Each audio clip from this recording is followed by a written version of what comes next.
cube root of negative 27. I'm going to convert radical to the exponential form first.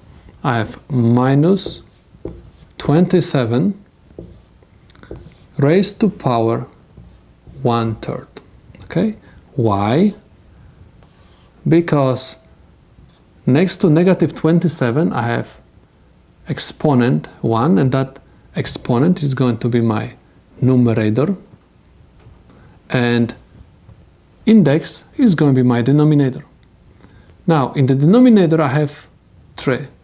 My question is, what number raised to the 3rd power, because I have 3 in the denominator, that's why to the 3rd power, is going to give me minus 27? The answer is negative 3 raised to power 3 is going to give me 27. And this time I'm going to use brackets, okay? And I have 1/3. One more time, negative 3 raised to power 3 is going to give me negative 27. Now, I have internal exponent and I have external exponent. Again, the same operation we're supposed to do. We have to convert internal exponent to fraction and multiply external exponent by internal exponent. So I'm going to have minus 3 to power 3 over 3. 3 divided by 3 is 1. That's why my answer is negative 3.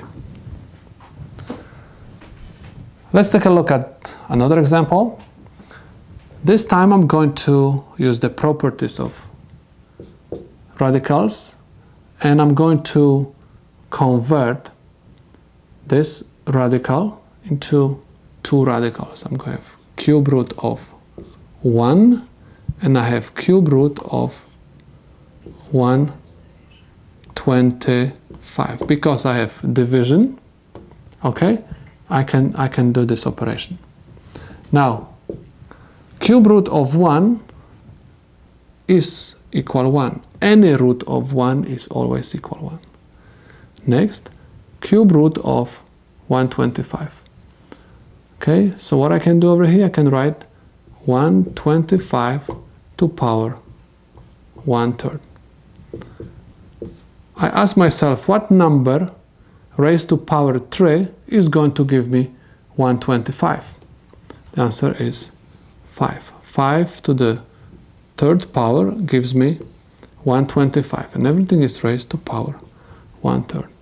3 and 3 will cancel out, and my answer is equal to 1 over 5. This is the solution to my problem. Next, I have 4th root of 16. Okay, let me explain you this using the exponentials. So I'm going to have 16 to power 1/4.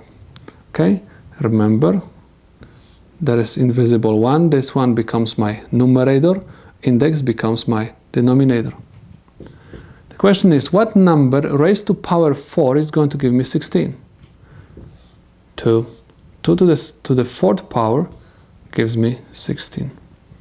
And I have exponent 1/4. Remember, I have fraction outside of the parentheses, and I can always make the fraction inside of the parentheses. Anytime I multiply fractions, I have to multiply numerator by numerator, denominator by denominator. So I'm going to have 2, 4 over 4. 4 divided by 4 is 1, so I have 2 to the 1st power, which is equal to 2. This is the solution to this problem. Let's take a look at this one. Okay, because I have division, okay, I can rewrite this problem as 4th root of 1 over 4th root of 81. 4th root of 1 is always equals 1. Any root of 1 gives me 1. Now I have 4th root of 81. So I have 81 to power 1/4. Remember, invisible exponent 1 goes to my numerator and index goes to the denominator. Let me copy down 1 over The question is, what number raised to power 4 gives me 81? 3. 3 raised to power 4 gives me 81. Power 1, 4. Now, because I have 4 and 4, I'm going to cancel them out. Answer is 1/3. This is the solution to my problem.